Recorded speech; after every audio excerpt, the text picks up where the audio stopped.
Hi friends, എല്ലാവർക്കും ശോഭഫിന്റെ പുതിയൊരു എപ്പിസോഡിലേക്ക് സ്വാഗതം. ലവ്ലി റണ്ണർ എന്ന ഓൺഗോയിങ് ആയി പൊക്കോണ്ടിരിക്കുന്ന ഡ്രാമയാണ് ഇന്ന് നമ്മുടെ ചാനലിൽ അപ്ലോഡ് ചെയ്യാൻ പോകുന്നത്.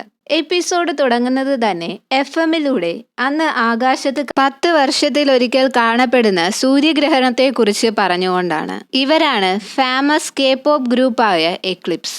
ഇവരുടെ ആദ്യത്തെ ഷോ തന്നെ വൻ ഹിറ്റായിരുന്നു. അതുകൊണ്ട് ഇവരുടെ ഒരു ഇന്റർവ്യൂ കൊടുക്കാനായി FM സ്റ്റേഷനിലേക്ക് പോകുന്നത് കാണിച്ച് കട്ട് ചെയ്താൽ ഇവളാണ് നമ്മുടെ കഥയിലെ ഹീറോയിനായ ഇംസോൾ. ഒരു ആക്സിഡന്റ് പറ്റി അരയ്ക്ക് കീഴ്പോട്ട് തളർന്നു കിടപ്പാണ്. അമ്മ അവളുടെ നഖം വെട്ടിക്കൊടുക്കുന്നതിനിടയിൽ അറിയാതെ മുറിയുന്നുണ്ട്. പക്ഷേ ആ വേദനയൊന്നും അവൾക്ക് ഫീൽ ചെയ്യുന്നില്ല. ഇത്രയും കാലവും ഓടിച്ചാടി നടന്നിട്ട് പെട്ടെന്ന് ഇങ്ങനെ തളർന്ന് കിടക്കേണ്ടി വന്നാലുള്ള അവസ്ഥയെപ്പറ്റി പറയേണ്ടതില്ലല്ലോ. അവൾക്ക് ജീവിതം തന്നെ മടുത്തതുപോലാണ്. എങ്ങനെയെങ്കിലും ഒന്ന് മരിച്ചു കിട്ടിയാൽ മതിയെന്നേ ഉള്ളൂ. അവിടുന്ന് കട്ട് ചെയ്ത് FM സ്റ്റേഷൻ കാണിക്കുന്നതും ഏതെങ്കിലും ഫോൺ നമ്പറിലേക്ക് കോൾ ചെയ്ത് അവരുമായി സംസാരിക്കാനുള്ള ടാസ്ക് ആണ് ആങ്കർ കൊടുക്കുന്നത്. അടുത്തതായി ടാസ്ക് ചെയ്യേണ്ട ഇവനാണ് നമ്മുടെ കഥയിലെ ഹീറോയായ സഞ്ജയ്. ഈ ഷോ ഹീറോയിനും റേഡിയോയിലൂടെ കേൾക്കുന്നുണ്ട്. അന്നേരം ഹീറോയിന് ഒരു കോള് വരും. ആദ്യം കോള് എടുക്കുന്നില്ലെങ്കിലും ഓപ്പോസിറ്റ് ബെഡിൽ കിടക്കുന്ന അമ്മുമ്മ ആ ഫോൺ ഒന്ന് ഓഫ് ചെയ്ത് വെക്ക്, അല്ലെങ്കിൽ അറ്റൻഡ് ചെയ്യ് എന്നൊക്കെ ബഹളം വെക്കുമ്പോഴാണ് അവൾ അത് അറ്റൻഡ് ചെയ്യുന്നത്. തൊട്ടടുത്ത റേഡിയോയിലൂടെ സ്വന്തം ശബ്ദം കേൾക്കുമ്പോഴാണ് ഈ വിളിച്ചിരിക്കുന്നത് FM-ൽ നിന്നാണെന്ന കാര്യം അവൾക്ക് മനസ്സിലാകുന്നത്. ഞാൻ സഞ്ജയാണ്, അറിയാമോ എന്ന് ചോദിക്കുന്നതും ഹീറോയിൻ മുഖത്തടിച്ചതുപോലെ അറിയില്ല എന്ന് പറയുന്നുണ്ട്. ഇത് കേട്ട് എക്ലിപ്സ് എന്ന K-pop ഗ്രൂപ്പിലെ മെമ്പറാണ് ഞാൻ, ഞങ്ങളുടെ സോങ് ഹിറ്റ് ആയിരുന്നു എന്നൊക്കെ പറയുന്നത് കേട്ട് അതിനിപ്പോ ഞാനെന്ത് വേണം എന്ന് ഹീറോയിൻ ദേഷ്യപ്പെടും. സിറ്റുവേഷൻ പന്തിയല്ല എന്ന് മനസ്സിലാക്കി ആങ്കറും മാഡത്തിന് ഒരു ഗിഫ്റ്റ് ഉണ്ട്, ഈ ക്ലൈമറ്റിൽ പുറത്ത് ജോഗിങ്ങിനൊക്കെ പോകുമ്പോൾ ഇടാനായി ഒരു പെയർ ഓഫ് റണ്ണിങ് ഷൂസ് ആണെന്ന് പറയുന്നത് കേട്ട് ഹീറോയിന് നല്ല ദേഷ്യം വരുന്നുണ്ട്. എനിക്ക് ഗിഫ്റ്റ് ഒന്നും വേണ്ട എന്ന് പറയുന്നതും പിന്നെ മാഡത്തിന് എന്ത് ഗിഫ്റ്റ് ആണ് വേണ്ടത്, റൂമിന്റെ അകത്ത് വെച്ച് യൂസ് ചെയ്യാൻ പറ്റുന്ന ഒരു എക്സസൈസ് ബൈക്ക് തരട്ടെ എന്ന് ചോദിക്കുന്നതും ഹീറോയിന്റെ കൺട്രോൾ പോകും. എനിക്കിപ്പോ വേണ്ടത് ഇതൊന്നുമല്ല, എഴുന്നേറ്റ് നടക്കണം. അത് നിങ്ങളെ കൊണ്ട് ചെയ്തു തരാൻ പറ്റൂ? നിങ്ങൾക്കിതൊരു തമാശയായിരിക്കും, ഇങ്ങനെ ഓരോരുത്തരെയും വിളിച്ച് പറ്റിച്ചാൽ മതിയല്ലോ, അതിലായിരിക്കും നിങ്ങൾക്ക് സന്തോഷം കിട്ടുന്നത്. പക്ഷേ അതുപോലെയല്ല എല്ലാവരും. ജീവിതം മടുത്ത കുറച്ച് ആളുകളുമുണ്ട് ഈ ഭൂമിയിൽ. ഓരോ ദിവസവും ഇവിടത്തെ ജീവിതം അവർക്ക് നരകതുല്യമാണ്. എങ്ങനെയെങ്കിലും ഈ ജീവിതം ഒന്ന് അവസാനിച്ച് കിട്ടിയാൽ മതി എന്നതായിരിക്കും അവരുടെ പ്രാർത്ഥന എന്നൊക്കെ പറഞ്ഞ് ഇമോഷണലായി ഫോൺ വലിച്ചെറിയും. ഇതൊക്കെ കേട്ട് FM സ്റ്റേഷനിലുള്ളവരും ഒന്ന് പാനിക്കാകും. സഞ്ജയും ഇതെല്ലാം കേട്ട് ഒരു മിനിറ്റ് ഒന്ന് സ്റ്റക്ക് ആകുന്നുണ്ടെങ്കിലും അവൻ അവളോട് എന്തോ സംസാരിക്കാനായി ശ്രമിക്കുന്നുണ്ട്. ഇപ്പോഴും നിങ്ങൾ ജീവിതം അവസാനിപ്പിക്കാതെ ഈ ഭൂമിയിലുള്ളതിന് ഒരുപാട് നന്ദി. ഒരിക്കലും ജീവിതം അവസാനിപ്പിക്കണം എന്ന് മാത്രം ചിന്തിക്കരുത്. നിങ്ങൾ ജീവിച്ചിരിക്കുന്നതിൽ സന്തോഷിക്കുന്നവരാണ് കൂടെയുള്ളവർ. നിങ്ങളിങ്ങനെ ജീവനോടെ കൂടെ ഉള്ളതായിരിക്കും അവരെ ജീവിക്കാൻ പ്രേരിപ്പിക്കുന്നത്. ഇത് കേൾക്കുന്നതും ഹീറോയിന് അമ്മയെയാണ് ഓർമ്മ വരുന്നത്. ഇന്ന് സൂര്യൻ ഉദിച്ചു നിൽക്കുന്നത് കൊണ്ട് നല്ലൊരു കാലാവസ്ഥയാണ്. പക്ഷേ നാളെ അങ്ങനെ ആയിരിക്കണമെന്നില്ല. നാളെ മോശം കാലാവസ്ഥയായേക്കാം, മഴ പെയ്തേക്കാം. ആ മഴ പെയ്തു തീരുമ്പോൾ അടുത്ത വെയിലിന് വേണ്ടി നമുക്ക് വെയിറ്റ് ചെയ്യാം. അങ്ങനെ ഓരോ ദിവസവും കടന്നു പോകും തോറും ജീവിക്കാനുള്ള വഴി മുന്നിൽ തെളിഞ്ഞു വരും. അവസാനം ഈ സങ്കടങ്ങളെല്ലാം മാറുന്ന ഒരു ദിവസം നമ്മുടെ ജീവിതത്തിൽ ഉണ്ടാകും. അതിനു വേണ്ടി വെയിറ്റ് ചെയ്യണം. ഇതൊക്കെ കേൾക്കുന്നതും ഹീറോയിന് നല്ല സങ്കടം വരുന്നുണ്ട്. അവൾ അങ്ങനെ പൊട്ടിക്കരയുന്നത് കാണിച്ച് കട്ട് ചെയ്താൽ 2022 കാണിക്കുന്നത്. ഇപ്പോ നമ്മുടെ ഹീറോയിൻ പണ്ടത്തെ പോലെ സങ്കടപ്പെട്ടൊന്നുമല്ല നടക്കുന്നത്. സിറ്റുവേഷനുമായി അഡ്ജസ്റ്റ് ചെയ്ത് ആളിപ്പോ നല്ല ഹാപ്പിയാണ്. ഇങ്ങനെ ഒരു മാറ്റം കൊണ്ടുവന്നത് തന്നെ അന്ന് സഞ്ജയ് പറഞ്ഞ വാക്കുകളാണ്. മരിക്കണം എന്ന് ചിന്തിച്ചിരുന്ന അവൾക്ക് ജീവിക്കാനുള്ള ആഗ്രഹമുണ്ടായത് അവൻ കാരണമാണ്. അതുകൊണ്ട് തന്നെ അന്നു മുതൽ ഹീറോയിൻ സഞ്ജയുടെ ഒരു വലിയ ഫാനാണ്. വെറും ഫാൻ എന്ന് പറഞ്ഞാൽ പോരാ, സഞ്ജയ്ക്ക് വേണ്ടി ജീവൻ പോലും കളയും. അവളുടെ റൂം മുഴുവനും സഞ്ജയുടെ ഫോട്ടോയാണ്. ഇതാണ് ഹീറോയിന്റെ അമ്മുമ്മ. അവർക്ക് കുറച്ച് മാനസിക പ്രശ്നങ്ങളുണ്ട്. രാവിലെ തന്നെ ഹീറോയിന്റെ റൂമിൽ കയറി അവളുടെ മുഖത്ത് ലിപ്സ്റ്റിക് കൊണ്ട് വരയ്ക്കുന്നുണ്ട്. കൂടാതെ സഞ്ജയ് കൊടുത്ത ഒരു വാച്ചും അവൾ അറിയാതെ അടിച്ചു മാറ്റുന്നുണ്ട്. അവളാകട്ടെ അത് ഒരു പോറല് പോലും പറ്റാതെ പൊന്നുപോലെ സൂക്ഷിച്ചു വെച്ചിരുന്നതാണ്. അത് ആരെയും തൊടാൻ പോലും സമ്മതിക്കില്ല. അമ്മുമ്മയോട് എത്രയൊക്കെ ചോദിച്ചിട്ടും കൊടുക്കാതെയാകുമ്പോൾ അവസാനം ഹീറോയിന്റെ അമ്മ അതിലിടപെട്ട് കാർട്ടൂൺ കാണിച്ചു കൊടുക്കാമെന്ന് പറഞ്ഞൊക്കെയാണ് അത് ഒരു വിധത്തിൽ തിരിച്ചു വാങ്ങി കൊടുക്കുന്നത്. ഇനി ഹീറോയിനെ പറ്റി പറഞ്ഞാൽ ഇപ്പോൾ വീട്ടിലിരുന്ന് ചെയ്യാൻ പറ്റുന്ന വീഡിയോ എഡിറ്റിംഗ് പോലുള്ള ചെറിയ ജോലികളാണ് ചെയ്യുന്നത്. കൂട്ടത്തിൽ മറ്റു ജോലിക്ക് വേണ്ടി കമ്പനികളിലേക്ക് റെസ്യൂമെയും അയക്കാറുണ്ട്. അന്ന് വൈകിട്ട് എക്ലിപ്സിന്റെ ഒരു കൺസേർട്ട് അവിടെ നടക്കുന്നുണ്ട്. പണ്ടത്തെ പോലെയല്ല, വർഷങ്ങൾ കടന്നു പോയതിനനുസരിച്ച് അവരുടെ ഷോസും ഒരുപാട് ഹിറ്റാണ്. കൊറിയയിലെ തന്നെ ടോപ്പ് K-pop ഗ്രൂപ്പുകളിലൊന്നാണ് എക്ലിപ്സ്. ഇപ്പോൾ ഹീറോയിനും പ്രോഗ്രാം കാണാനായി റെഡിയാകുന്നുണ്ട്. അവളെ പിക്ക് ചെയ്യാനായി വരുന്ന ഇവളാണ് ഹീറോയിന്റെ ബെസ്റ്റ് ഫ്രണ്ടായ ഹ്യൂൻജോ.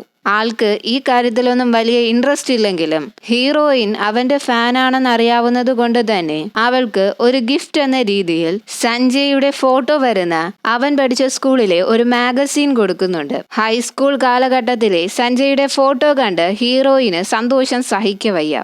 എങ്ങനെയാണ് ഇത്രയും ഗ്ലാമറും ഹാൻഡ്സുമായ ഒരു പയ്യനെ നമ്മൾ ആ ടൈമിൽ മിസ്സാക്കിയതെന്ന് ഫ്രണ്ടിനോട് ചോദിക്കുന്നുണ്ട്. ആ ടൈം നീ വേറെ ഒരാളുടെ ഫാൻ ആയിരുന്നില്ലേ എന്ന് ഹീറോയിനെ കളിയാക്കുന്നുണ്ട്. അവന്റെ ഫോട്ടോയും ആ മാഗസീനിൽ നോക്കുന്നുണ്ട്. നിനക്ക് ആക്സിഡന്റ് പറ്റി കുറച്ച് ദിവസങ്ങൾക്ക് ശേഷം അവനെ സ്കൂളിൽ നിന്നും സസ്പെൻഡ് ചെയ്തെന്നാണ് അറിയാൻ കഴിഞ്ഞത്. ഒരു ഗ്യാങ്ങുമായി അടി ഉണ്ടാക്കിയതിനാണത്രേ സസ്പെൻഡ് ചെയ്തത്. ഹീറോയിൻ പഠിച്ച സ്കൂളിന്റെ ഓപ്പോസിറ്റ് വരുന്ന സ്കൂളിലാണ് സഞ്ജയ് പഠിച്ചത്. രണ്ട് സ്കൂളും ഒരു കോമ്പൗണ്ടിന്റെ അകത്താണ്. പക്ഷേ പഠിക്കുന്ന ടൈമൊന്നും ഇവർ ഒരിക്കൽ പോലും പരസ്പരം കണ്ടിട്ടില്ല. അവിടുന്ന് കട്ട് ചെയ്ത് സഞ്ജയ് അവന്റെ മാനേജറിനോട് വഴക്കിടുന്നതാണ് കാണിക്കുന്നത്. ഇവരുടെ ഗ്രൂപ്പ് ഇപ്പോൾ അത്യാവശ്യം പോപ്പുലർ ആയതുകൊണ്ട് നല്ല നല്ല ഓഫേഴ്സ് അവരെ തേടി വരുന്നുണ്ട്. ഒരു മൂവിക്ക് വേണ്ടിയുള്ള കോൺട്രാക്ട് സൈൻ ചെയ്യാനായി ഒരുപാട് നാളുകൊണ്ട് സഞ്ജയ് നിർബന്ധിക്കുന്നുണ്ട്. പക്ഷേ സഞ്ജയ് ഈ K-popന്റെ ഫീൽഡ് വിട്ടു പോകാനാണ് ആഗ്രഹിക്കുന്നത്. പക്ഷേ ഏജൻസിയും മാനേജറും ഒക്കെ മൂവി കഴിഞ്ഞ് ഒരു ബ്രേക്ക് എടുക്കാമെന്നൊക്കെയുള്ള ഓപ്ഷൻ കൊടുക്കുന്നുണ്ട്. എനിക്ക് ബ്രേക്ക് അല്ല, റിട്ടയർമെന്റ് ആണ് വേണ്ടത് എന്ന ആവശ്യത്തിൽ തന്നെ അവൻ ഉറച്ചു നിൽക്കും. അങ്ങനെ പ്രോഗ്രാം നടക്കുന്നിടത്തെത്തി അവിടെ ഫാൻസിന് വേണ്ടിയുള്ള സ്റ്റോൾ എല്ലാം ചുറ്റി നടന്ന് കാണുന്ന ടൈമാണ് റെസ്യൂമെ അയച്ച ഏജൻസിയിൽ നിന്നും കോൾ വരുന്നത്.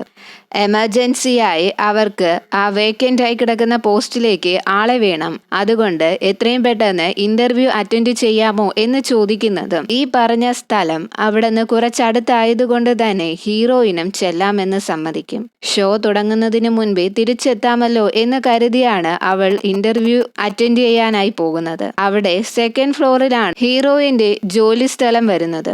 അവിടെ എത്താനായി ലിഫ്റ്റോ എസ്കലേറ്ററോ ഒന്നും തന്നെ ഇല്ല എന്ന കാരണത്താൽ അവൾക്ക് ജോലി കിട്ടില്ല. ഓക്കെ, സാരമില്ല, ഇനി ഷോ എങ്കിലും മിസ്സാക്കണ്ടല്ലോ എന്ന് കരുതി പെട്ടെന്ന് തന്നെ അവിടെ നിറങ്ങുന്നുണ്ട്. പക്ഷേ അന്ന് എന്തെന്നില്ലാത്ത ട്രാഫിക് ബ്ലോക്ക് ആയിരിക്കും റോഡിൽ. ഒരു വിധത്തിലാണ് ഹീറോയിൻ പ്രോഗ്രാം നടക്കുന്ന സ്ഥലത്ത് എത്തുന്നത്. അവൾ എത്തിയപ്പോഴേക്കും ഷോ തുടങ്ങിയിട്ടുണ്ടായിരുന്നു. അവിടത്തെ ഒരു ലേഡി സ്റ്റാഫിനോട് അകത്തേക്ക് കയറ്റി വിടാനായി കെഞ്ചുന്നുണ്ട്.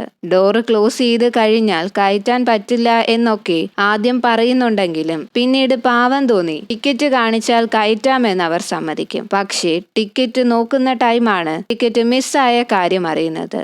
ബസ്സിൽ കയറി പേഴ്സ് എടുക്കുന്ന ടൈം എന്തോ ഒന്ന് താഴെ വീണതായി ഓർക്കുന്നത്.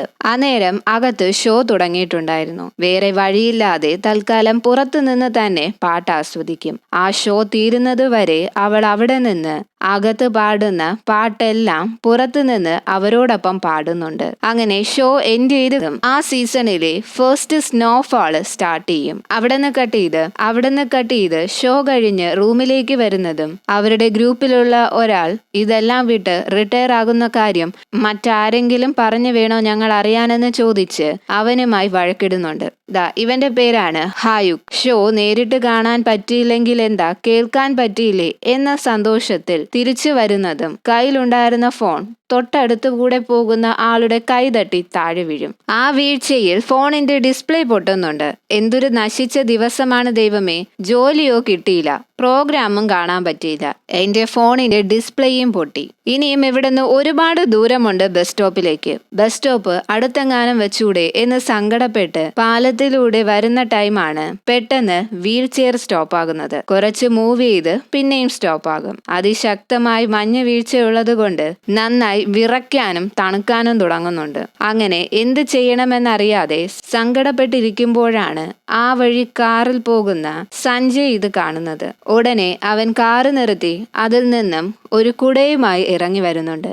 അവളുടെ അടുത്തേക്ക് ചെല്ലുന്നതും സഞ്ജയെ തൊട്ടടുത്ത് കണ്ട സന്തോഷത്തിൽ ഹീറോയിൻ ഒന്ന് സ്റ്റക്കായിരിക്കുന്നുണ്ട്. അവൻ എന്റെ വീൽ ചെയർ റിപ്പയർ ആയോ എന്ന് ചോദിക്കുന്നത് കേട്ട് അവൾക്ക് മറുപടി പറയണമെന്നുണ്ട്. പക്ഷേ അവൾ ഒന്നും മിണ്ടാതിരിക്കും. കൈ വിറയ്ക്കുന്നത് കണ്ട് അവന്റെ കയ്യിലുണ്ടായിരുന്ന ഒരു ചെറിയ ഹോട്ട് ബാഗ് എടുത്ത് കയ്യിൽ വെച്ചു കൊടുക്കുന്നുണ്ട്. സന്തോഷം കൊണ്ട് കരയുന്നത് കണ്ട് എന്തേ ഞാൻ കരയിപ്പിച്ചോ എന്ന് അവൻ ചോദിക്കുന്നതും ഞാൻ ആദ്യത്തെ ആൽബം ഇറങ്ങിയപ്പോൾ മുതലേ നിങ്ങളുടെ വലിയ ഫാനാണെന്ന് പറയുന്നുണ്ട്. അത് കേൾക്കുന്ന അവനും എന്റെ ഫാനായിരുന്നതിന് ഒരുപാട് നന്ദിയുണ്ട് എന്ന് തിരിച്ചു പറയും. ഇത് കേട്ട് ഹീറോയിൻ താങ്ക്സ് പറയേണ്ടത് ഞാനല്ലേ, എന്നെ ജീവിതത്തിലേക്ക് കൊണ്ടുവന്നത് നിങ്ങൾ അന്ന് പറഞ്ഞ വാക്കുകളാണ് എന്ന് മനസ്സിൽ ചിന്തിക്കും.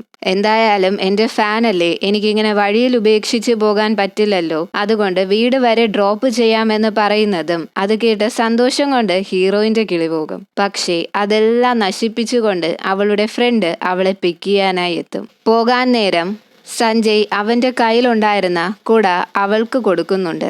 അതിന് ഒരു റിട്ടേൺ ഗിഫ്റ്റ് എന്ന രീതിയിൽ അവളുടെ കയ്യിലുണ്ടായിരുന്ന ഒരു കുപ്പി മിഠായിയും അവന് കൊടുക്കും. അത് അവന്റെ ഫേവറേറ്റ് ആയിട്ടുള്ള മിഠായിയാണ്. അന്ന് വീട്ടിലെത്തുന്നതും ആ കുടയും തന്ന ഹോട്ട് ബാഗും വാച്ചുമൊക്കെ സേഫായി എടുത്ത് സൂക്ഷിച്ചു വെക്കുന്നുണ്ട്. അവിടെ നിന്ന് കട്ട് ചെയ്ത് സഞ്ജയുടെ റൂമിൽ ഗുളികകൾ ചിതറിക്കിടക്കുന്നതാണ് കാണിക്കുന്നത്.